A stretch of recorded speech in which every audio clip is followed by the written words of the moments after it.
What's up, everybody? Crackshot Technical here, and today I have my personal 12 gauge here, my Mossberg model 930. I will be doing a basic takedown, disassembly, and cleaning today. If you have any questions, please leave them in the comments for me. I will be happy to answer for them, and let's get started. Quick overview: the Mossberg model 930 is a semi-automatic, gas-operated 12 gauge shotgun. It comes with both rifled and smoothbore barrels. The smoothbore is in it now. The smoothbore comes with a nice fiber optic sight that I like a lot, very high visibility. Can't really tell from the camera, but it's very nice. And the rifle barrel comes with rifle sights that are mounted here and here. It also comes with a Picatinny rail that mounts on with these 4 screws. It also comes with a recoil absorbent butt pad and an ambidextrous safety. This one specifically is ambidextrous because I am an ambidextrous shooter, but this one is ambidextrous. But this one specifically, note this, the Mossberg model 930 cannot handle 3-inch shells. It is not made for that. The Mossberg model 935 has a 3-inch chamber. This one is only chambered for 2 3/4-inch shells, I believe. I've never shot anything bigger, so I think it's 2 3/4, but I don't care to find out if it's 3. Now let's get started with the cleaning process. To begin disassembly, unscrew your takedown nut until it pops off and put it somewhere secure. Next, just pop off your front handguard. It can come off pretty easy like that. And keep that, inspect it for damage first. This one appears to be in good shape. Yep, and just set that off to the side. Now all your internals are exposed. This is the gas block, this is the piston, and this is the impingement ring right here. Whenever the gun is fired, the shell traces through here, the gas falling behind it, goes down in here, pushing the impingement nut slightly outward, which forces this piston, which is usually right up against this, back, cycling the gun. Excess gas vents from right here in these holes in the gas block, so there is no need to change gas settings between a high brass and low brass load. And now your barrel, since the retainer and the front handguard are off, should just slide right out. You have that off. Notice the impingement nut comes out with it. That's okay. Should be no harm, no foul, and we should get to cleaning the barrel. Notice how nasty this barrel is. See all that gunpowder in there? It's the way 12 gauges are, just most shotguns are. They're pretty gross, especially the gas-operated ones. Don't worry though, after we cleaned it out, it'll shine like the sun. To clean the barrel, take your favorite cloth of choice. Remember, gun cotton is better. I'm using paper towels because I have nothing else. And take your unnecessarily deadly bore scrubber of choice. Mine is Birchwood KC. Remember, this stuff will kill you in an instant. Do not ingest it. Do not know why it is so dangerous, but it is. Yeah. Mine is almost, like, it's not almost out. The head's just fluffy. Alright. And then run it. Oh, tore off a piece there. That's okay, though. In and out. Do not ever hear that scraping noise, especially on rifles. It's me not paying attention. And nastiness, like usual. So much fun, right? Right. Ugh.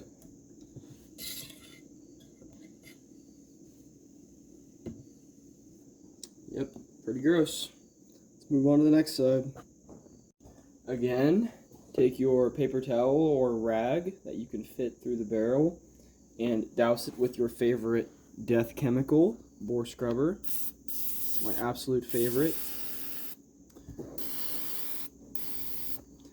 And once you've got a sufficient amount on there, thread it into the barrel. This bore breech is always going to be dirtier because it is closer to the propellant. But usually a good rule of thumb is if it's before the gas block, it's likely to be dirtier.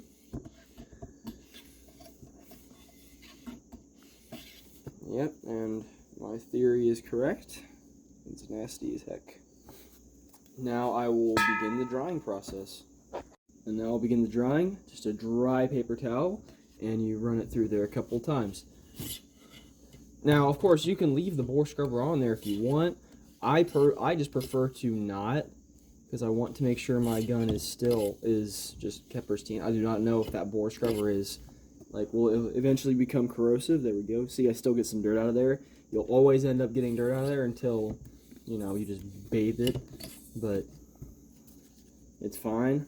Like, the trace amount that I find in there would not harm the gun in any way, shape, or form. Yeah, I feel confident there. If you look a little bit, it's wet. That's all of that bore scrubber coming out of the barrel.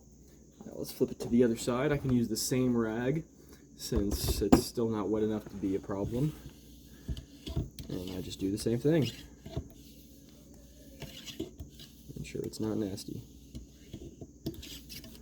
Yep. Like I said before, shine like the sun. So now we will clean the gas block. I will be using the same bore scrubber that I've been using this whole time. Remember, super deadly.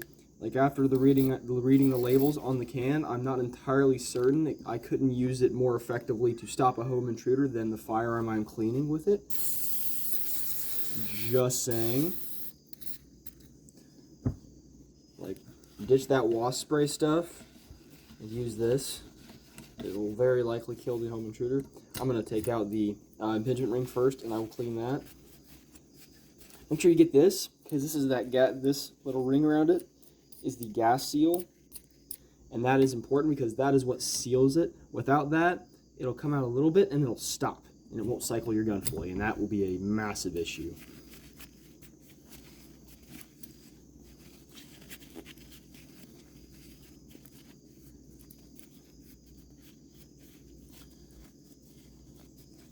After a little while, looks pretty clean.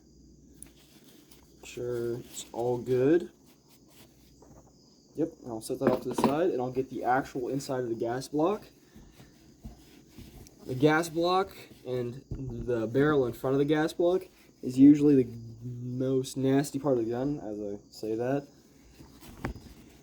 because they receive all of the gas, all of the carbon, straight back through them, and that's why they're so gross.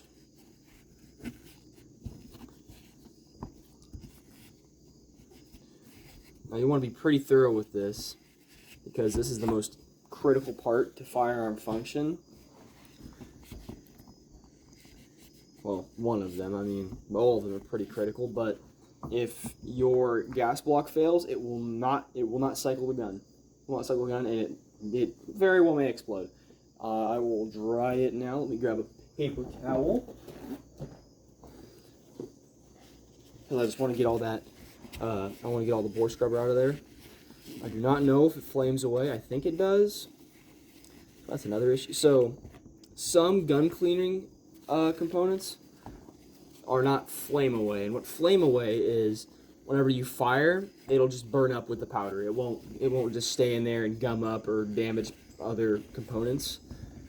So that rem oil stuff, this stuff right here, that I use to clean, that I use to lubricate my guns, that is not flame away. So if you're going to be lubricating parts like this, or cleaning parts like this, or the barrel, you want it to be flame away. Otherwise, you do not want it to be flame away, because if it's flame away and you're lubricating the rails, then you may have an issue. Because then, after one shot, it may either explode, or it'll burn, and if it doesn't explode, it'll just burn away all your lubrication and leave you dry. Alright, I will now move to the main body. What I'm going to do now is I'm going to complete the assembly of the gun. I'm going to take this off. This is the buffer. It's what the impingement ring bumps into and shoves the piston back like that, and it hits the bolt. Bring that out, clean that, because that gets really nasty fast. And I'm going to bring the piston back. This is made of polymer. It's not even plastic. These two metal parts are well, metal, but the rest of it's polymer. So you don't really have to clean it as thoroughly, because it's less likely to, it won't corrode, but you should still clean it. Now we'll take out the spring. Metal can corrode just like everything else. You should clean that. We'll bring out the buffer, which is also plastic or rubber. It's just synthetic, so it's not that important. But I will begin by cleaning this. If you'll let me grab a paper towel real quick. There we go.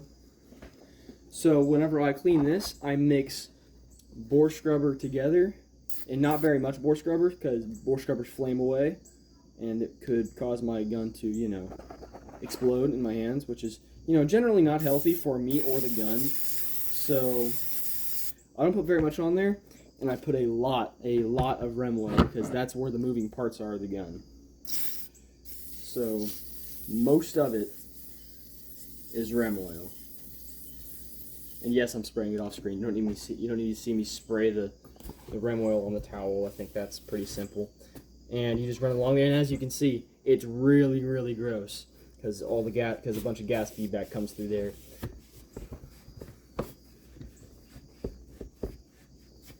So yeah, look at that. So that should be mostly clean. I'll move on to the components. I'll start with the buffer, and I'll just give it a little whirl. The inside should be fine. Yeah, it looks fine to me because the inside is pressed flush up against the tube, so not really anything to get in there. Yeah, as you can see, there's nothing on there. I'll move to this. I'm really only super concerned about the rods here, the impingement rods, because the plastic is not going to corrode. The impingement rods will corrode. I will clean the plastic anyways. That looks good. Clean the spring, which is pretty easy, if you say so myself.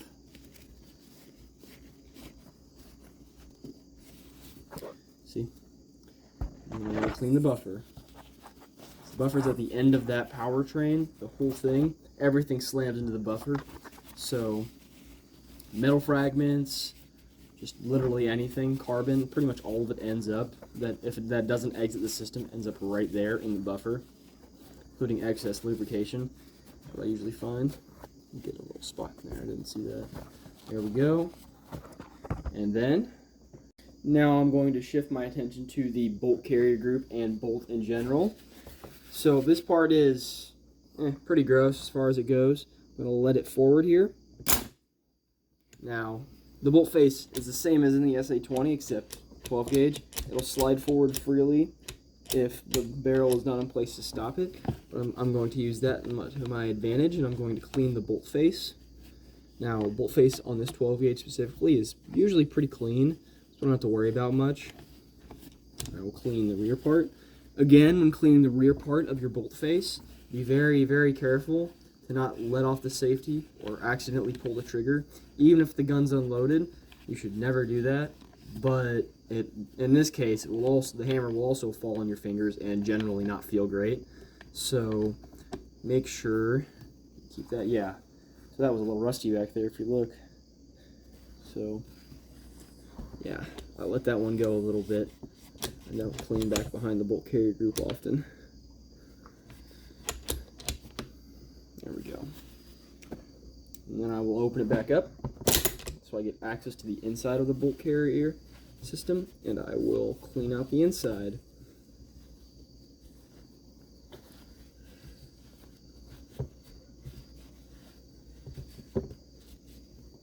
Make sure to clean the top of the feed tray, because that is important, as you can see there. And then I'll take my rem oil lubrication. I'm just gonna lightly apply some in there. Don't put too much. So I'm just barely letting it. You see that drip through? That drips through the bottom of the feed tray. It's probably when you know it's enough. Just let the bolt forward. Let that slide all the way forward so I can have access to the rear compartment. And I will spray some lubrication in there. Now, yeah, you see it just dripped out through there. That's usually whenever you want to stop, because if it's dripping out through the trigger guard, you usually don't want it to do that. That's all lubricated. I'll let it run a couple cycles there, and we should be good. Now I will begin with the reassembly process. I'll take my buffer, ensuring that this part with the lip is facing towards the muzzle, and slide it all the way back flush with that, ensuring that the two grooves on the top of it, right there, are facing up. Then take my spring, and I will slide that on, make sure that it fits nice and flush. I will also take my rem oil while I'm doing this, just lubricate that general area, not too much, just that general area, so that I can have it all lubricated. Make sure that your pistons dowel rods are facing up and they will fit flush with the grooves on the buffer. It will slide forward because there's a spring there, but that's okay. Take your buffer tube. I'm going to put some lubrication on it first because I can't lubricate this any other time than whenever I have it disassembled. And I will slide that on. And this should feel pretty smooth. If it doesn't, then you have an issue. Then you take the rest of your barrel assembly, ensuring that your impingement ring and the seal around it are facing towards the muzzle, and you ensure the manifold firstly is in there, and you just slide it back. There we go. You have to make sure that the piston dowel rods slide in there perfectly with the buffer, or else it will not go all the way back and seat in place like that. Now that it's seated in place, take your front handguard and slide it back, all the way back. That should expose the threads on the front of your gun. And to finish the reassembly process, simply screw your retainer nut back onto the firearm. Ensure it is tight. You will hear it click whenever it is done. There we go. Alright fellas, as usual, if you have any questions, leave them in the comment. And if you like this video, go ahead and like it. And if you want to subscribe, if you need more content or more information on how to fix your firearms or maintain them, go ahead and subscribe. And until next time, I'll see you guys later.